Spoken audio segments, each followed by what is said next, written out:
Welcome back to Cinema Corner. I'm Blake, and today I'm here for a solo review of A Big, Bold, Beautiful Journey, which is a movie that, according to all the numbers, I am one of the few people who did see this movie, as it had a pretty low budget, even with production. It's kind of estimated around a $50 million budget, and it only did about $10 million worldwide as of recording this, but as of this point, I think it's been out at least a week and a half, and I don't see that number going up much, if any.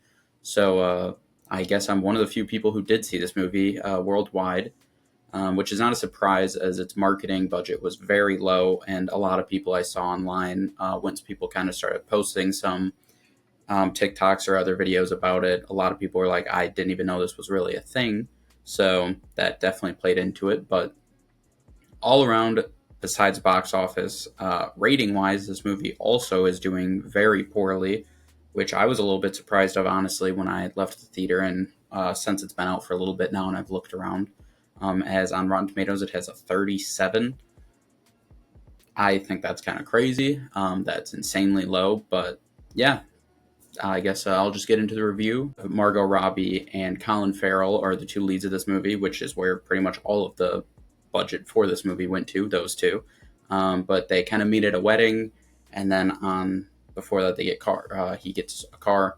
They meet at a wedding. On the way home, the GPS is like, oh, you want to go on a big, bold, beautiful journey? And he's like, fuck it, yeah, let me do it.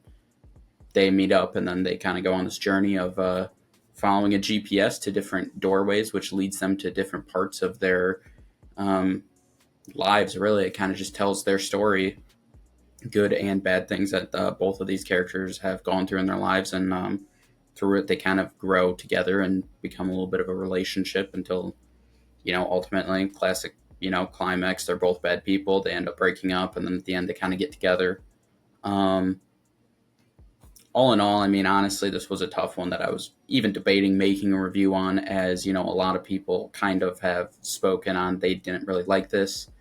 I will say for me, I didn't fully know what to expect going into this movie, which I feel was kind of a common theme for everyone, as the marketing was so limited. But I personally didn't mind that. I enjoyed getting to, I saw the 2 stars of the movie and I was like, I'll give it a shot.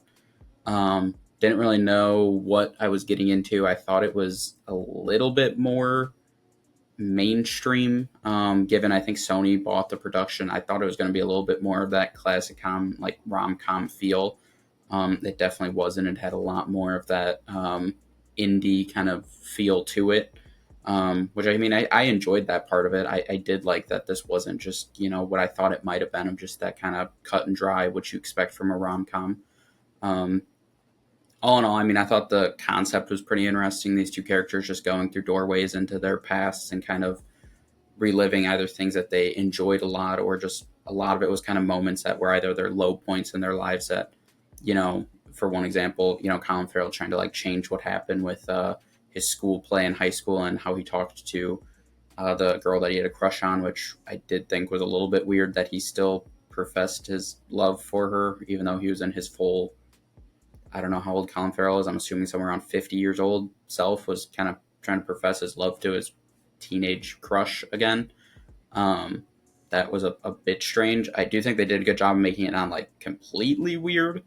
But I mean, it is still just kind of in the moment, a little strange to see this 50-year-old man talking to this girl. At least they did cast an actress who didn't look really like she was a high schooler. I doubt she was. So that kind of helped a little bit to try to take away from the weirdness of it. But still, that was definitely a kind of odd point of the movie for me. But you kind of just go through these people, and as they're kind of coming together, there were some moments that I really enjoyed, which is why I thought when I saw it was a 37, I thought it was kind of crazy, because I think there was still, at the heart of this movie, I thought there was still some good scenes. I did see a lot of people saying they didn't really feel the chemistry between Margot Robbie and Colin Farrell. Personally, I kind of disagree with that take. I think they did a good job, because I agree that they weren't all over each other, but that's not what the movie was. This wasn't two people who just instantly fall in love and have this connection. It was a little bit more real of them getting to know each other and going through these points and kind of being there for the other one through these moments and seeing them at what they think is their worst.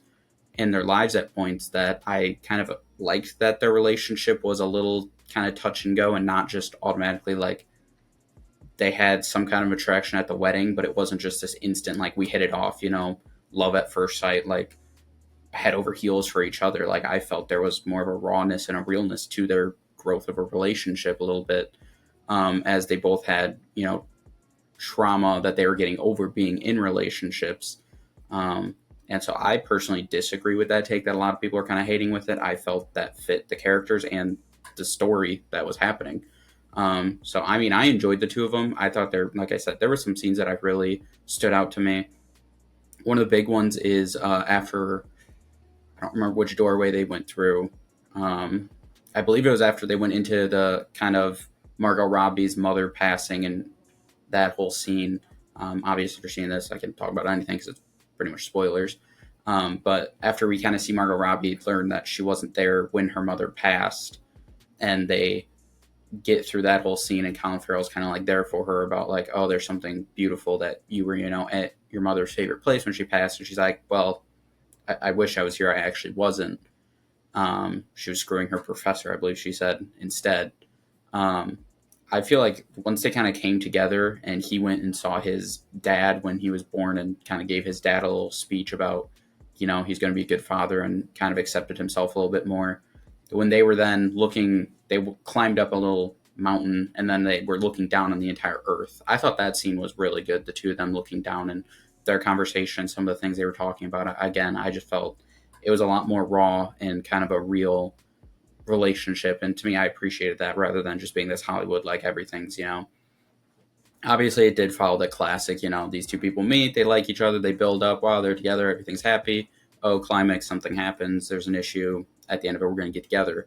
But I just thought it wasn't as just straightforward as, a more mainstream movie probably would have been, for sure. This kind of just had a little bit more realness to it in my opinion.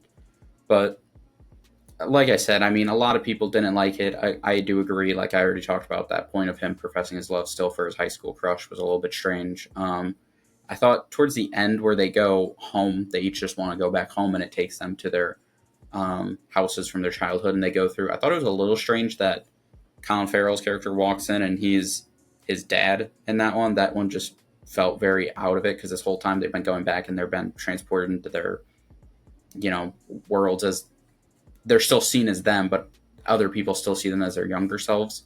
And for some reason, for him to just all of a sudden switch places and be his dad and go give his younger self a pep talk as his dad was very strange, because that just didn't fit anything else that was happening. Well, at the same time, we had Margot Robbie going back to her home and being with her mom, but she was her younger self with her mom. So again, that was another one that I was kind of just like, all of a sudden we're just changing up what this entire thing has been, that he has to go give himself a pep talk, I guess. So that again was another one towards the end that was kind of strange. But all in all, I personally, I just think this very low rating is kind of ridiculous by some people. Again, very few people have seen it according to the 10 million worldwide budget or box office numbers, but I still definitely enjoyed this movie. Like I said, I really liked going into this not fully knowing what the movie was about.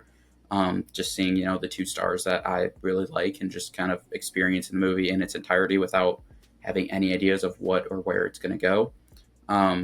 So for me, I still thought there was a lot of good moments in this movie that I enjoyed a lot. I thought that their chemistry was fine for the story. And like I said, I really appreciated the more raw and realness of their relationship and their growth. I know some people weren't exactly thrilled with some of the storylines, were a little like pick me-ish. I kind of can see what you mean by that.